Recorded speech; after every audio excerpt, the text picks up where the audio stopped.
In 2020, in a small California mountain town, 5 women disappeared. I found out what happened to all of them, except one, a woman known as Dia, whose estate is worth millions of dollars. I'm Lucy Sheriff.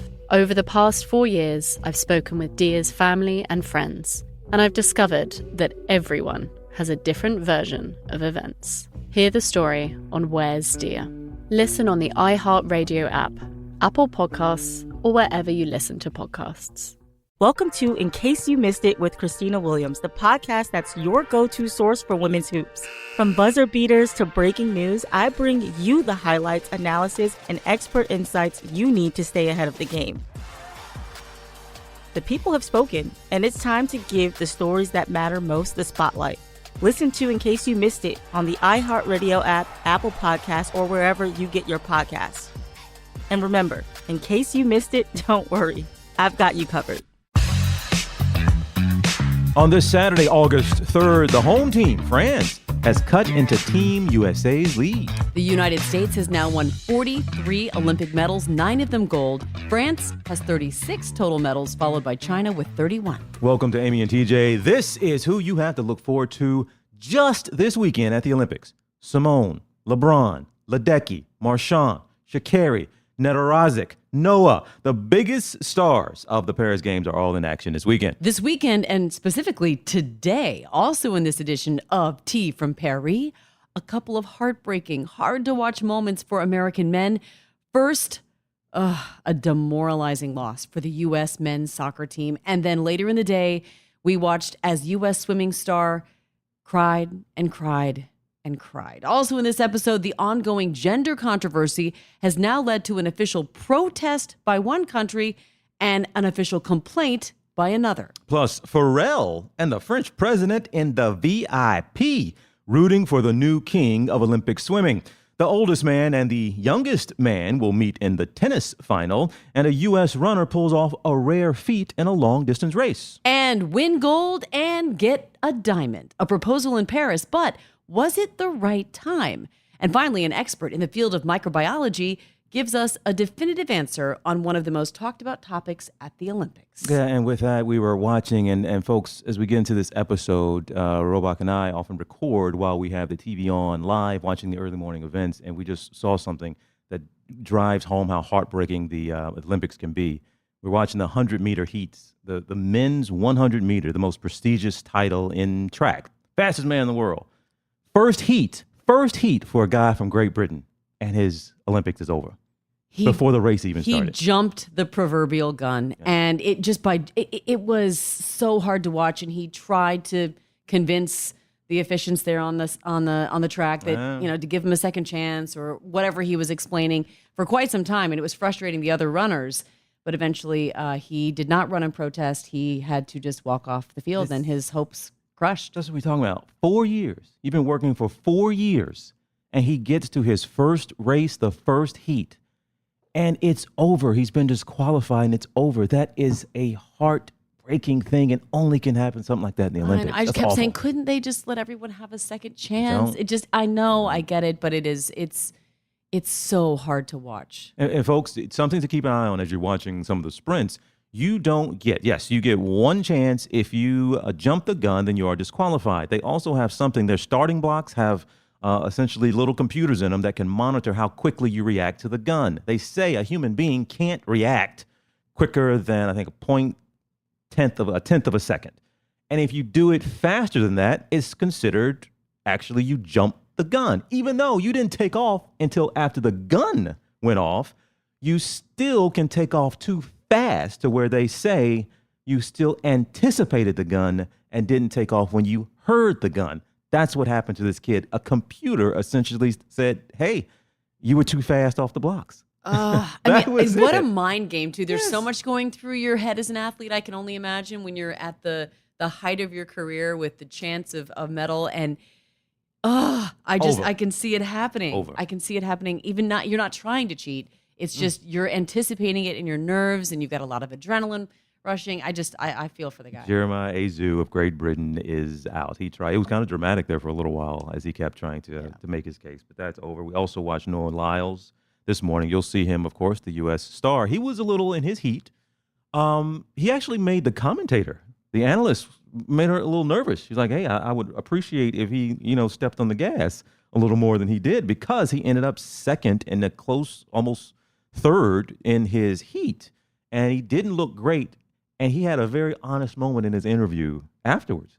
He said, I didn't take my competitors seriously. I downplayed my competitors. It won't happen again. Well, I was going to say, if you're going to do it, at least do it in a heat where it was just the top 6 to qualify, correct? Is that usually what it is? It's the top, oh God, our rules. It's the top 2 or 3 automatically go through. It might be the top 2 in all the heats. It's so many heats, and then time comes into play. But he's underestimating your opponent. Okay, he'll never do it again. He says, we shall see. We shall see. Should we update the folks now about the River Seine?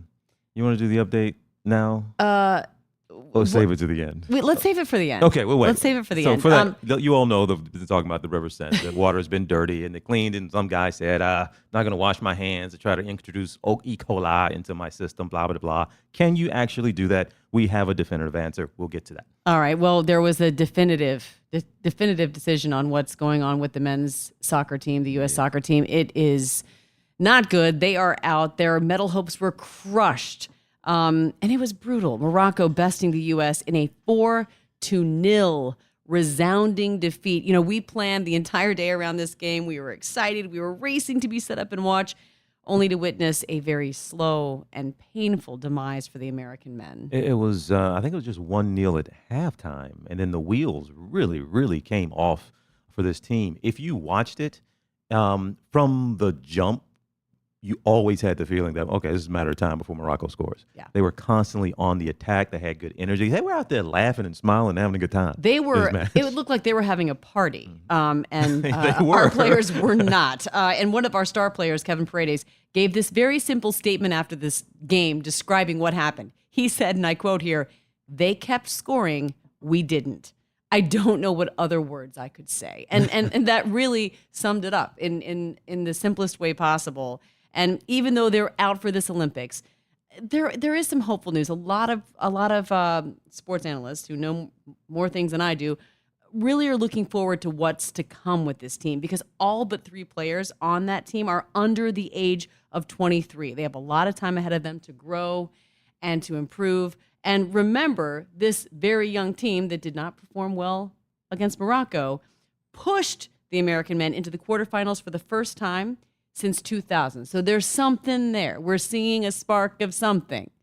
Okay. A lot of, yes, okay, because we got to get ready now. World Cup is going to be around the corner. But this is 2 back-to-back major international tournaments that the United States has not looked good in. The Copa America didn't get out the rounds, playing in a home country, essentially. We got out of the rounds this time. Didn't get out of the early stages, but got out this time. But then had it wasn't just got there. It was terrible. It was a terrible showing for Neil. Walker Zimmerman, kind of one of the older guys on this team, he questioned whether or not they have the right mindset when you put on that jersey. This is not guaranteed. You're representing your country. And he said there's some of that missing, and was a little critical of some of the younger guys. So we'll see if that sticks. But man, we really want to see this team reach some kind of, to be able to compete on an international level. Well, maybe the defeat, that defeat with a little bit of hope. They thought, wow, we got out of the group rounds, and then this resounding defeat. Maybe that'll light a spark inside many of them. Well, or maybe they should go to the aquatic center and see Marchand do some swimming and get inspired. This dude, if you've been watching some of the swimming, this kid, he's the star of the Olympics. He's the star of the pool. You've been hearing the crowd, Leon. They've been rooting his name, but he is the guy. He is, forgive me for the Michael Phelps comparison, but he is now in that conversation. He has broken some of Michael Phelps' records, a few over the years, but now he is that superstar. He is now 4 for 4 at the Olympics. 4 races, 4 gold medals after ropes. He won the 200-meter individual medley last night. Yeah, when he popped out of the pool after that, he just put up his hands and put the number 4. And everyone knew what he was referring to, which is pretty impressive. If you've just won 4 medals and they're all gold, you get to do that. Also, you pointed out, it's been fun to watch the French when any of their swimmers do the butterfly, when they pop up. Or the breaststroke. Yeah. Or I meant to say the breaststroke. Yeah. When they pop up, they yell, they chant so that their swimmer can hear them. It was fun watching them do that. And they really go into a frenzy anytime Marchand swims, including we saw French President Macron, who was there cheering wildly in the stands with Pharrell Williams nearby. So it's fun to see the fans get so into it and get behind their swimmer or just any swimmer who's that great to watch. And I don't think Macron was putting on. I mean, he was fanning out a way that you don't see a lot of world leaders do. That was just cool. So it was a human moment. Everybody gets into it. And we'll get to see Marchand swim again this weekend in a relay, and he'll have a chance for yet another gold, so maybe he can hold up a high five. We have to turn now to this. From what you've seen through the end of the day yesterday, Robes, and today, this morning, would you say it's still a growing controversy? Absolutely. Absolutely. There are actually several new developments to tell you about when it comes to the Algerian boxer, Iman Khalif.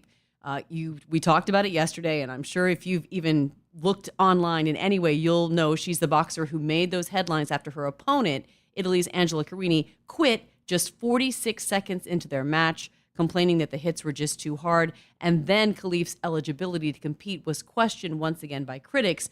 She was disqualified from last year's Women's World Championships after failing an unspecified gender eligibility test.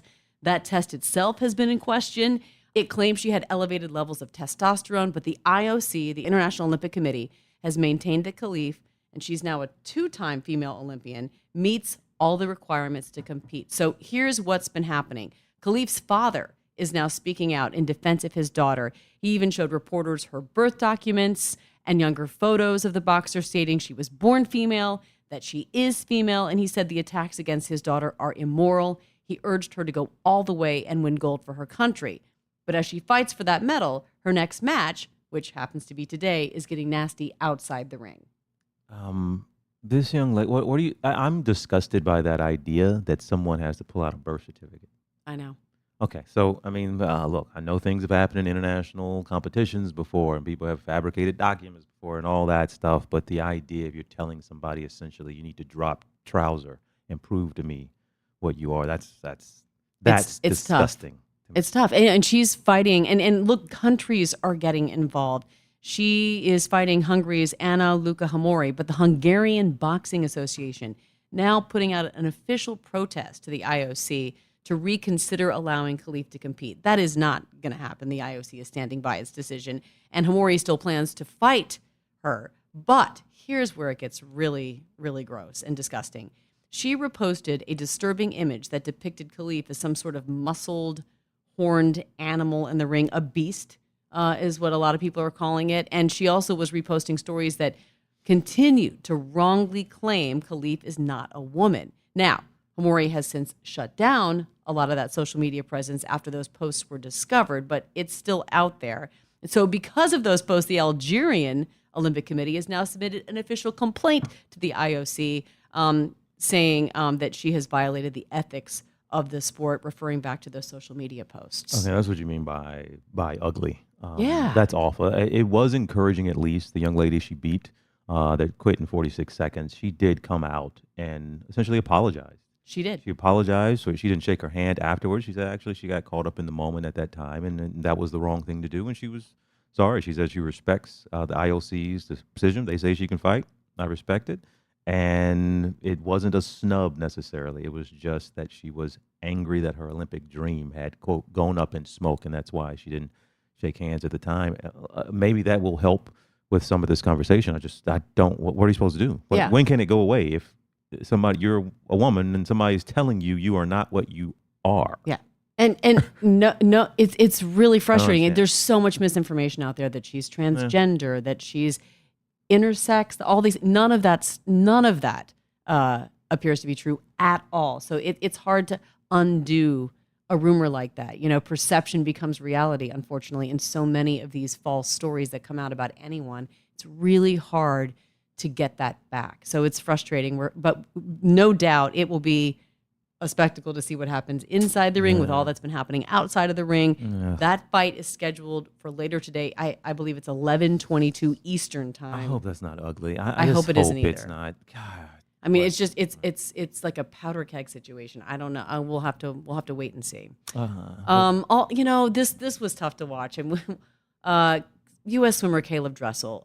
He broke down in tears after he was not able to defend his Olympic gold medals in the 100-meter butterfly, the 50-meter freestyle. He won both of those events just 3 years ago in Tokyo, and it was a crushing defeat yesterday. This is a guy. This is how impressive he is. It's kind of cool that he's gold or bust. This dude's got 8 gold medals and nothing else. He's no silver, no bronze, so he's going to win the thing or he's just not going to be involved. But he was crying and crying and crying. Yeah. It was an Olympic moment. This is a guy who has talked a lot about his mental health after the last Olympics and wasn't enjoying swimming, had to take some time off from swimming, got himself together.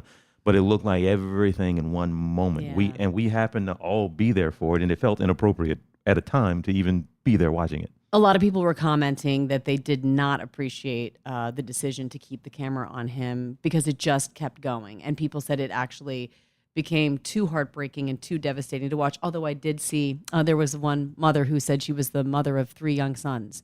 And she actually didn't mind her son seeing that it's okay for men to let it out, to be emotional, to that is heartbreaking. That is devastating. And if you want to cry, you should be able to cry. And so she appreciated that was shown to be just to normalize it and that this is something that men do. This is something that men should be able to do publicly. And it's okay to get it out. It's okay to get it out. Is it okay? I guess where do we draw the line? It's not a criticism necessarily of NBC and what they decided to do, but I guess to some folks it's felt like that person needs a private moment. You see, you're showing it. It's happening right there, and he was in it. And I think somebody finally came and got him. And that was his team doctor. Actually, he was hugging someone who has helped this Team USA with a lot of their mental health struggles, tends to them physically and mentally. And it was just a tough moment. We've done this plenty in television before, to where I have insisted after interviews I said, do not put the part of them crying into the tease, because that feels like we're exploiting in some way. It's a little too far. We'll put it in there. They cried fine. But at some point it feels like it's too much. Like you're exploiting it for your own That's a good way to put TV it. purposes. Yeah. And because that's a decision by the director to stay on the shot. The cameraman's been told, stay on it, stay on it. Yeah. There are all these decisions being made in the booth in real time, and it's okay to second guess them and wonder if it was the right one. But did you mind it? I thought it was a little too much. Showing it and acknowledging it is one thing, but I think at one point then it just becomes like this is a private moment that he should be able to experience. And I'm glad his doctor was able to get him far away from the camera's lens. That was the right call. We should mention, though, it's not as if he will go home without any medals. You may remember he's going to bring home 1 gold medal from Paris, the 4x400 meter freestyle relay. So he is not going home empty-handed. That 50 meter, again, these examples of just how devastating the Olympics, just how heartbreaking it can be. The 50 meter, he came in 6th place in the 50 meter on this one, which means, of course, he didn't get a medal. But his time in this one was 21.61 seconds. 21.61 seconds. He won this event at 21.07 seconds last time around. That is a half a second. It's hard to get your head around that. You can barely that is not even, is how much of a difference. And that goes from gold to not being on the medal stand. So I can't imagine competing in those margins. I cannot imagine. We got some, this will be fun to watch. The men's tennis final. It's actually going to feature 2 superstars on the tour, one all-time great, the other working to become an all-time great. But they happen to be now the oldest man and the youngest man to ever play an Olympics final. Novak Djokovic, 37 years old, and Carlos Alcaraz, of course, 21. He's the new stud from Spain, who's a lot of people seeing as the next Nadal, but those two are going to go head-to-head. And it's funny, the oldest man to ever be in a final and the youngest man ever to be in a final are going to be in the final together. And the crazy thing is Djokovic has the most Grand Slam wins in history, 24, but he does not have a gold medal. It is the one thing he does not have, so he wants that. I think he's 0-3, 0-2. He's 0-3 in semifinals. This is his so this is his 4th attempt at his first gold medal. Yes. That stat is Well, you can take it for what it is. Can't help but kind of root for him because you know it's probably going to be his last go around. of But course. that'll be a fun match to watch. We have an American runner that has done something that Americans just don't do that much. In fact, an American has only done it 4 times now in the history of the games. Win a medal in the 10K race. It's funny when you said 10K, I was like, wait, 10K? And then I looked it up. It's also known as the 10,000 meter because a 10K is one thing, but to have to run a 10K around a track, how many loops is that around 25. the track? I mean, That's if the you're part a that runner, bothers you? yeah, because if you're a runner, that would be, I would have a really hard time with that. Just around and around and around. But and a around. 6-miler is you can do that in six- your sleep. Yeah, but in a linear fashion, my yes, God. running to a destination, to and from. I'll even do one loop, but 25 loops. But in the Olympic Stadium, everybody's yelling your name, me and the kids After a up in the while, you're stand. like losing count. Wait, what lap am I You know, on right now? yeah, you would be the one to lose I would count. be. I'd be like, wait, is it 23 or 22? I forgot. Do I have one more to go? Anyway, Grant Fisher grabbed a bronze in the 10K or 10,000 meter. And the last time an American medaled in this event was back in 2012. But before that, the last times were in 1964 and 1912. It's not really our event. No, it isn't. But this year it was. Oh, congrats to him. He does have the 5K as well. But this kid, Grant Fisher, talks about, I mean, he's been out there for a while. He said he's had a lot of 4th and 5th place finishes. He said coming up in the U.S., you're always told you're never going to be as good as the East African runners. You're never going to be good as those European runners. And he's been trying to get to this point. It was actually a photo finish between 2nd and 3rd. He almost got a silver. Wow. But it's just nice to see. And he's trying to put kind of long distance American running on the map. And this is the longest distance race in track and field. You got the marathon, but this is the longest race you'll see in that stadium. Around that track. 25 yes. times. Yes, we I have. didn't even, honestly, because when I saw 10,000 meter, I was like, what? What is that? 10K. Makes more sense for me now.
All right. It depends on your feelings about this story. I initially thought it was a beautiful story, but then you raised a question. I didn't say it's not a beautiful story. All right. Well, so here's what happened. She got off the podium and her boyfriend got down on one knee. That's a great start to a story. I think Great this start. is a beautiful story. It's a great start. A marriage proposal for mixed doubles badminton champion. I'm going to try to say her name right. Huang Chung. After winning the gold, going through the medal ceremony, her boyfriend, who was also a member of the Chinese badminton team, he did not win a gold, but he pulled out a ring and proposed when she got off the podium. And if you haven't seen it, please go look up the images. It's a really cool picture because she has the gold medal on, and they give her flowers with that. So she's already got the flowers in her hand. She's outfitted in the Olympic sweats, and he's there and gets down, and it's just everybody smiling. She says yes.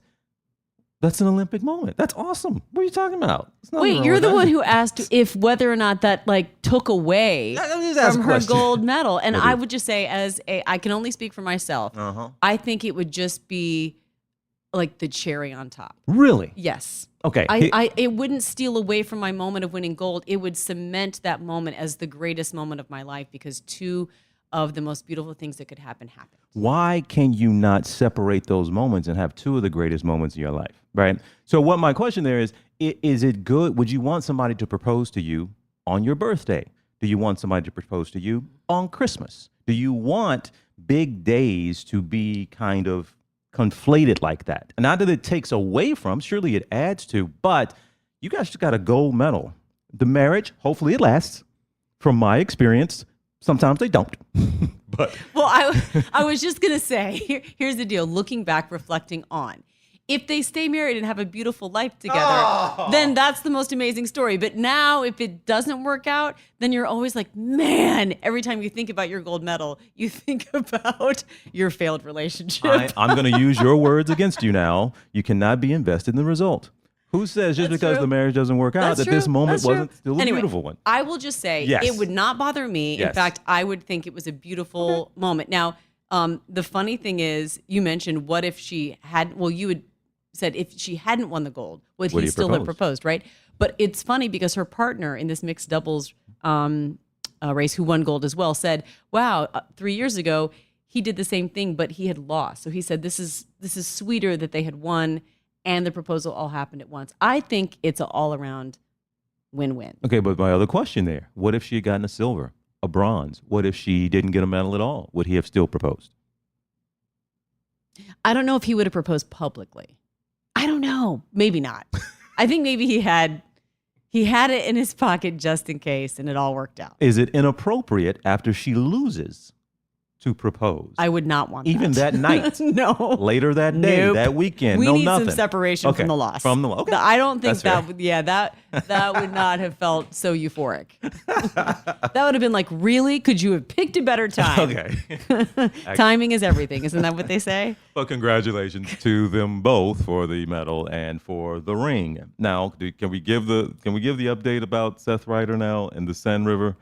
And the nasty water. Yes. So once we finished recording yesterday, we got on the phone with my dad, Mike Robach, the microbiologist, and he gave us some very scientific and resolute opinions about whether or not you can microdose, what happens when you try to familiarize your body with any sort of bacteria or E. coli if you're preparing to travel in the River Seine in any way. And what did he say? Well, I'm trying to put this the right way. He essentially says, no, you can't do that. He was definitive in saying it because this story kind of went viral, this idea that Seth Ryder, a triathlete from America, was saying that he was not going to wash his hands in the days and weeks leading into the Olympics because he was preparing his gut. He was preparing his body to take on potentially some of the E. coli that was in the water. Microdosing to try to build up some immunity was what he was saying. And he did say it was backed by science. What he said. Yeah. And my dad, who is a scientist, said he's full of, he didn't say this, we'll put words in his mouth. Essentially he said he's full of E. coli. E. coli. Again, this is an expert. We're not just joking around here about it. He is a microbiologist. This is what he does. He's saying the idea, the thought that you can do that is asinine, essentially, because a couple of reasons. One, there are so many strains of E. coli. The one in your body likely ain't the same as whatever is in that Almost river. certainly is not. Certainly is not. So you're getting no immunity because it's not the same E. coli. Two, he said, even if it was the same and you could do that, it would take, in his word, a lifetime pursuit to try to build up immunity that way to E. coli. Right. It's just impossible. To which you had a huge belly laugh because it just basically said impossible. And it's hilarious that he even tried or put it out there. So if you're in any way trying to, he said, like, personally vaccinate yourself, you will not acquire immunity. So don't try this at home. That was my headline from my dad. And he was laughing about it. He just thought the idea was so silly. But Seth Ryder's come out later and said that, in fact, he said, "Oh, I was just joking." If he was, if he knows it wasn't, that's what he said at this point. We've had some fun with it. But it's been a story, and the river will continue to be a story until all the races are done. I still think they have a marathon or a relay or something they have to do in the water, so we shall see. Yes, but what we are looking forward to is today. I mean, there is so much to watch. There were so many must-see events that are overlapping one another, so I think this is going to be another multiple screen day for us. Well, gymnastics. Obviously going to be huge today. Simone Biles going for gold once again. She's competing on the vault, where, of course, she is a significant favorite, to say the least. And on the men's side, we are going to see our favorite pommel horse. What do they call him? The pommel horse geek? Is that his? Oh, there's a couple, just his glasses, yeah. and he's just got this kind of viral sensation going now because people are just in awe of what he can do on that pommel horse. Steven Nedorosik will compete for Team USA on said pommel horse, where he already matched the best score in the preliminaries in the event so far. So he is a really good shot. We're excited about that. Also, U.S. women's soccer. We're not going to miss this, of course. Playing Japan this morning. Again, it's now win or come home for America. This is the knockout stage now, but playing Japan this morning. Then Katie Ledecky. This is going to be our last chance to see her. It's her last race of the games today. And she's going to attempt a third straight Olympic gold medal. And this is going to be in the women's 800-meter freestyle that happens this afternoon. But that medal would give her an unprecedented 14th medal, which is just remarkable for her and for women in the sport. And there are 9 swimming events scheduled today, by the way, including the men's 100-meter butterfly final. So a lot of things to look forward to in the pool. And track and field, we've already been watching a lot of that this morning. But yes, Sha'Carri Richardson, she is now about to go for gold. We will see a gold medal final in the women's 100. So that title of fastest woman in the world is going to be up for grabs. Team USA also got a 4x400 relay and a heavy favorite to win gold there. Noah Lyles, we told you we've been seeing him in his early heats. He just put a warning out. We saw him in a live interview after his heat. The rest of the field is in trouble now because I just realized the mistake I made, and it's done. It's over. So watch out. That is the word from him this morning. Yeah. So and the semifinals are tomorrow. So we're going to continue to see a lot of him, which we're excited about. Men's basketball, LeBron James and Team USA back in action in their final group play game. They're taking on Puerto Rico. That also happens around 11 o'clock this morning, and also around 11 o'clock this morning, what we've been talking about, women's boxing. Of course, Iman Khalif, she will be taking on that Belgian opponent. That all happens in the women's welterweight quarterfinals. So it is going to be quite the day in sports. We have to get started early today. Get the girls together, get the food together, get the drinks flowing. Oh, yeah. We know how to do that. It's going to be quite the day, and it's going to be spent in front of the television. All right, folks, we appreciate you all, as always, spending some time with us. Hope you continue to enjoy the Olympics. You're about to say hungry? Yep. So that's why I was slowing down, because I saw your face. I'm like, wait, I just said something wrong. So my apologies. Yes, Khalif is fighting her Hungarian opponent, Anna Luka Hamori. So my apologies. It's Hungary, not Belgium. So if you all heard there at the end as we were wrapping up, I was how our voices kind of slowed down and we kind of weren't saying anything. I immediately was going back to see where I made a mistake. Yes. Yes, that's what happened at the end. Sorry about that. Yes. Thank God it's not the Olympics, because I would have been disqualified, everybody. So yes, thank you for listening to us each and every day. We are going to come to you tomorrow with another edition of The Tea from Perry. Not married to that name.